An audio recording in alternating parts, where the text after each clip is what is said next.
Welcome to vision JRF. My name is Mohammad Sadiq. आज की series में जो है हम पार्ट 9 डिस्कस करेंगे। चलिए let's start the class. Question 1, which of the following is true about over fertile lake. ठीक है, तो ओवर फर्टाइल लेक जो है हम किसको बोलते हैं। ठीक है, ये चीजें आपने पढ़ी हुई है, बट यहाँ पे जो है अलग टर्म जो है एक तरीके से यूज की गई है, जिसकी वजह से इस क्वेश्चन को हम गलत कर सकते थे। बट ओवर फर्टाइल लेक जो हम यूटेरोफिक लेक को बोलते हैं, यानी यूथेरिफिकेशन लेक या इस तरीके की जो भी रिवर्स होती हैं उनको जो है हम ओवर फर्टाइल लेक्स या ओवर फर्टाइल जो है रिवर्स हम बोलते हैं। तो पहले हम इसका सही आंसर देखेंगे और फिर इसके बारे में हम समझेंगे कि ओवर फर्टाइल लेक जो है होती क्या है। तो option 4 is the correct answer.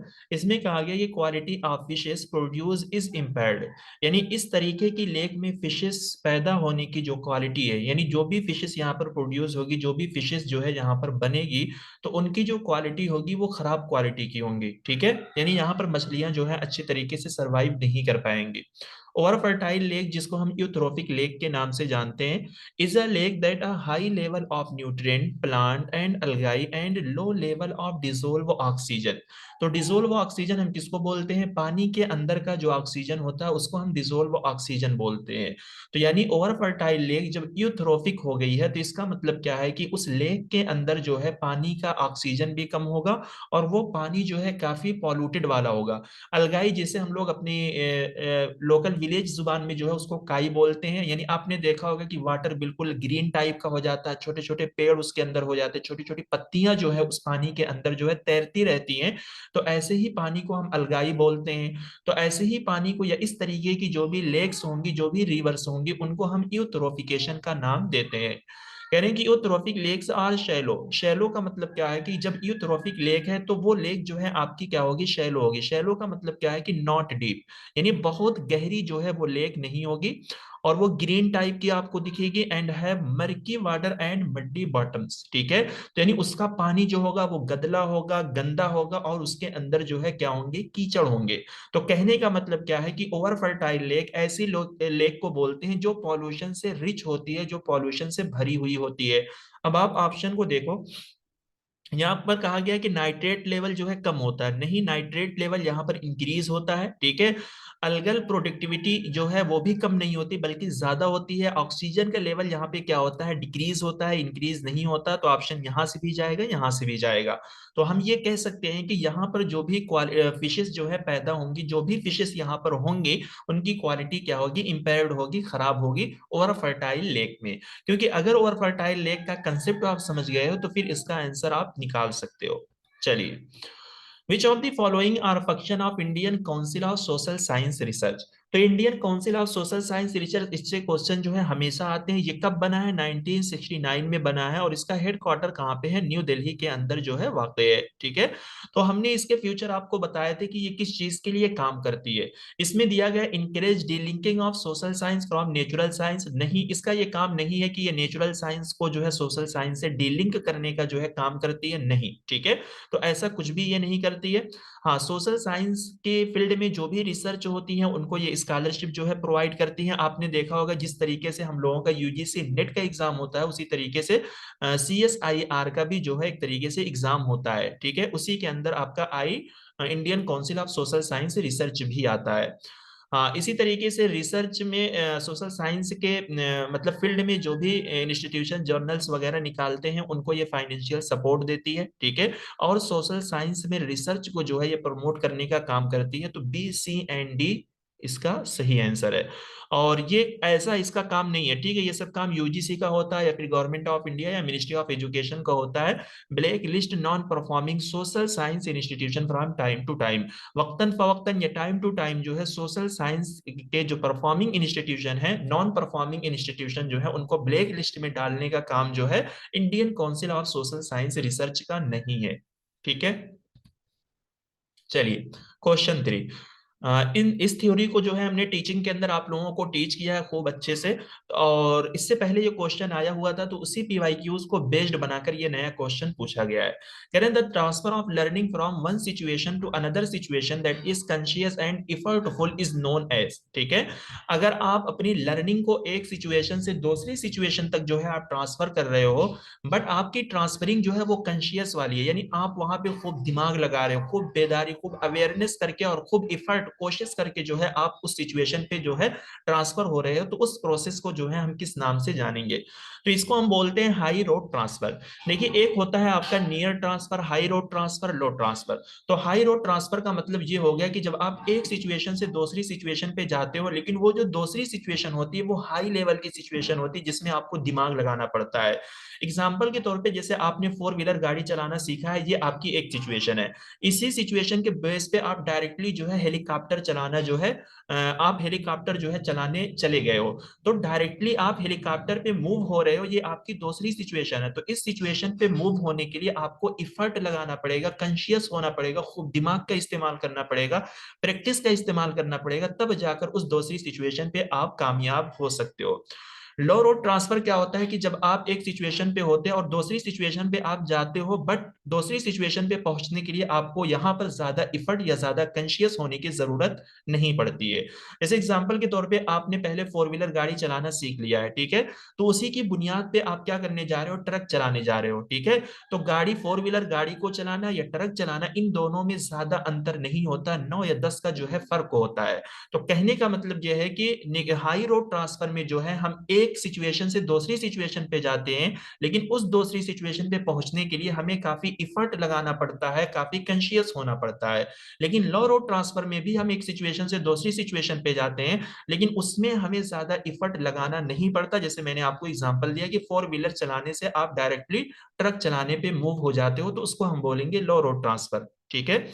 Near transfer या फार ट्रांसफर क्या होता है, इसको आप समझ लीजिए, ये भी काफी आसान है। कह रहे हैं कि near transfer occurs when a learn skill is applied in a similar context, ठीक है। जैसे हमने कोई भी स्किल सीख लिया है, फिर उसी कॉन्टेक्स्ट में हम अपनी उस स्किल को क्या कर रहे हैं? अप्लाई कर रहे हैं। जैसे example, if you already know how to make cake, you can easily make the cake, ठीक है। तो जैसे अगर मान लीजिए हमने एकेडमी में जो है केक बनाना सीखा है, फिर उसी सिचुएशन, फिर उसी स्किल को आकर हम क्या कर रहे हैं? अपने घर पे आकर अप्लाई कर रहे हैं केक बनाना, ठीक है। तो यानी जो कुछ हमने स्किल सीख रखी है और उसी कॉन्टेक्स्ट में ही हम अपनी स्किल को अप्लाई करते हैं, तो उसको हम बोलते हैं नियर ट्रांसफर, ठीक है। फार ट्रांसफर क्या होता है कि जब एक लर्न की हुई स्किल को हम डिसिमिलर कॉन्टेक्स्ट में जो है अप्लाई करते हैं। एग्जाम्पल के तौर पे, जैसे एकेडमी में आपने म्यूजिक की नॉलेज ली थी, लेकिन आप उस नॉलेज को किस पर अप्लाई कर रहे हो? डिसिमिलर कॉन्टेक्स्ट यानी मैथमेटिक्स के कंसेप्ट पे जो है आप अप्लाई कर रहे हो, तो इसको हम बोलते हैं फार ट्रांसफर, ठीक है। तो ये सिंपल सा जो है फर्क होता है इनके दरमियान। क्वेश्चन काफी आ रहे हैं, तो इसको जो है आप अपने माइंड में जरूर रखो। चलिए, in non verbal communication a symbol representing an object is known as. लेकिन नॉन वर्बल कम्युनिकेशन करने में अगर किसी भी ऑब्जेक्ट को हमें रिप्रेजेंट करना होता है, किसी भी ऑब्जेक्ट के बारे में हमें बताना होता है, और उसके लिए अगर हम कोई सिंबल का इस्तेमाल करते हैं, तो नॉन वर्बल कम्युनिकेशन के कॉन्टेक्स्ट में उस सिंबल को हम किस नाम से जानते हैं, ठीक है। काफी आसान सा क्वेश्चन था, उसको हम कंक्रीट सिंबल के नाम से जानते हैं, क्योंकि नॉन वर्बल कम्युनिकेशन करने में जो भी सिंबल हम इस्तेमाल करते हैं, वो सिंबल जो है हमें एक रियल मीनिंग देता है, टू द पॉइंट मीनिंग देता है, तो इसी वजह से हम उसको कंक्रीट सिंबल का नाम देते हैं। चलिए, ये इन्वायरमेंट का क्वेश्चन है। Which of the following is correct chronological order of earliest to latest of different act according to their year of enactment in India, ठीक है। तो इसका ऑप्शन 4 सही होगा, क्योंकि वाटर एक्ट जो है ये आपका 1974 में आया था, ठीक है। तो water prevention and control act ये 1974 में है। इसी तरीके से air prevention and control act जो है ये 1981 में आया था। और इन्वायरमेंटल प्रोटेक्शन एक्ट जो है ये 1986 में आया था। तो इस एतबार से जो है आप अर्लीस्ट टू लेटेस्ट जो है इसको लगा सकते हो, और ये सारी चीजें जो है इन्वायरमेंट में आपको बताई गई हैं, पढ़ाई गई हैं। चलिए, question 6, identify the correct statement about the quantitative content analysis. अगर क्वांटिटेटिव रिसर्च का आप इस्तेमाल कर रहे हो और उसमें आप कंटेंट एनालिसिस करते हो, तो कौन सा स्टेटमेंट जो है सही होगा? अगर हम 4 ऑप्शन को पढ़ते हैं, तो देखिए इसमें 2 में दिया गया इट इज अब्स्ट्रोजिव मेथड। अब्स्ट्रोजिव हम ऐसे मेथड को बोलते हैं जहां पर हम एनालिसिस नहीं कर सकते, बल्कि वहां पर रुकावट आ रही है। ऑब्स्ट्रूसिव का मतलब होता है रुकावट डालना, खलल डालना, यानी वो मेथड जो है सही तरीके से काम नहीं कर पा रहा है। तो ऐसा कोई काम जो है आप क्वालिटेटिव क्वांटिटेटिव रिसर्च के अंदर नहीं होता है। और ना ही क्वांटिटेटिव रिसर्च बहुत रिजिड मेथड है, यानी बहुत फिक्स मेथड है कि फिक्स ही टूल को आप इस्तेमाल कर सकते हो, और ना ही कोई ये रिएक्टिव मेथड है। ठीक है, अगर आपने क्वानिटेटिव रिसर्च के बारे में पढ़ा होगा तो हमने आपको बताया है कि क्वानिटेटिव रिसर्च में लॉन्गिट्यूडनल रिसर्च हम इस्तेमाल करते हैं, कोरिलेशनल है, एक्सपेरिमेंटल है, इस तरीके की बहुत सारी रिसर्च जो हम इस्तेमाल करते हैं। तो लॉन्गिट्यूडनल एनालिसिस को ही या उसके डेटा को ही जो है यहाँ पर अलाउ किया जाता है कि आप उनका एनालिसिस करो। ठीक है, ऑप्शन को देखते हुए यहाँ पर option 1 is the best answer यहाँ पे था। ठीक है, तो लॉन्गिट्यूडनल एनालिसिस ही जो है हम क्वानिटेटिव रिसर्च के अंदर जो है करते हैं। Question 7, the context in which communication take place is term as. करे वो कॉन्टेक्स्ट जिसमें कम्युनिकेशन किया जाता है उसको हम किस नाम से जानेंगे? तो सिंपल सी बात है, वो है इन्वायरमेंट। क्योंकि कोई भी कम्युनिकेशन आप करोगे, चाहे मीडिया का कम्युनिकेशन हो, ठीक है, या पब्लिक प्लेस का कम्युनिकेशन हो, किसी भी तरीके का कम्युनिकेशन जो होता है वो कम्युनिकेशन इन्वायरमेंट के अंदर होता है। ठीक है, तो मीडिया स्पेयर का मतलब होता है मीडिया हल्का या मीडिया का जो दायरा होता है। तो मीडिया अपना खुद का कम्युनिकेशन जो है वो इन्वायरमेंट में ही करता है। ठीक है, तो ऑप्शन 3 जो है इसका सही आंसर है। चलिए, the period between 1200 and 174 AD was remarkable in India for the highest distinction attained by। तो इस पीरियड के दरमियान आपको बताना, यानी 1200 से लेकर 1774 एडी के दरमियान इंडिया में जो एक रिमार्केबल जो है हाईएस्ट डिस्टिंक्शन था किस चीज का, यानी कहना ये चाह रहे हैं कि इस दरमियान इंडिया में जिस लिटरेचर की ग्रोथ हुई है वो लिटरेचर कौन सा है? तो वर्नेकुलर लिटरेचर। ठीक है, वर्नेकुलर वर्ड अगर इंडिया में यूज किया जाता है तो इसका मतलब ये होता है कि हमारी जो लोकल लैंग्वेज है, ठीक है, यानी लोकल लैंग्वेज के जो लिटरेचर थे वही लिटरेचर ही क्या किए जा रहे थे, यहाँ पर पढ़ाए जा रहे थे। तो लोकल लिटरेचर में जैसे हमारा हो गया कश्मीरी जुबान है, ठीक है, मराठी हो गया, हिंदी है, उर्दू है, तमिल है, ठीक है, आसामी है, बंगाली है, इस तरीके की जो सारी जुबानें हैं वो हमारी वर्नेकुलर लैंग्वेज में आती हैं। और इन लैंग्वेज में जो लिटरेचर थे वही लिटरेचर जो है उस टाइम पे टीच किए जा रहे थे। उसके बाद ब्रिटिश के लोग आ गए, ठीक है, फिर इंग्लिश का जो है धीरे धीरे गलबा हुआ, फिर उसके बाद जो है हमने आजादी पाई तो हमने अपनी एक ऑफिशियल जुबान जो है बनाई, हिंदी एंड इंग्लिश। ठीक, question 9, which of the following came as alternative to chlorofluorocarbon as a refrigerant। ठीक है, यानी फ्रीजर में या रिफ्रिजरेंट के में जो हम लोग क्लोरोफ्लोरोकार्बन का इस्तेमाल करते थे तो उसके अल्टरनेट पे कौन सी गैसेस जो है लाई गई थी? क्योंकि ओजोन के अंदर हमने पढ़ा है, मॉन्ट्रियल प्रोटोकॉल के अंदर हमने पढ़ा है कि सीएफसी को बैन किया गया, फिर उसकी जगह हमने कौन सी गैस लाई थी? हाइड्रोक्लोरोफ्लोरोकार्बन लेकर आए, फिर हाइड्रोक्लोरोफ्लोरोकार्बन को हमने बैन किया तो उसके लिए हम हाइड्रोफ्लोरोकार्बन लेकर आए। तो ऑप्शन ए एंड सी जो है यही सीएफसी का जो है अल्टरनेट है, यानी सीएफसी को बंद करने के बाद जो है इन्हीं दो गैसेस को क्या किया जाता था, इस्तेमाल किया जाता था रिफ्रिजरेंट के तौर पे। ठीक है, यानी एसी बनाने में, फ्रीजर को बनाने में, फ्रिज वगैरह में जो गैसेस इस्तेमाल की जाती हैं वो यही गैसेस जो है इस्तेमाल की जाती हैं।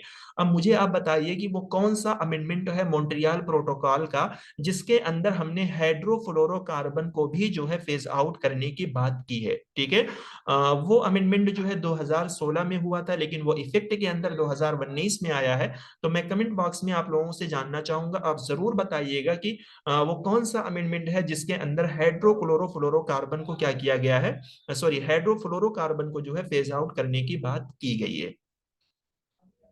तो आज की क्लास को जो है यहीं पे खत्म करते हैं। ठीक है, उम्मीद करते हैं कि वीडियोस आप लोगों को अच्छी लगती है, क्वेश्चन आपको समझ में आते हैं। अगर कोई भी क्वेश्चन आपको समझ में ना आए, कोई डाउट हो, ठीक है, या कुछ भी इस तरीके की मिस्टेक हो तो आप लोग जरूर कमेंट बॉक्स में बताएं। ठीक है, मिलते हैं नेक्स्ट वीडियो में, तब तक के लिए आप हमारे साथ बने रहिए। वीडियो अगर आपको अच्छी लगती है तो लाइक कीजिए, चैनल को सब्सक्राइब कीजिए, शेयर कीजिए। Thank you.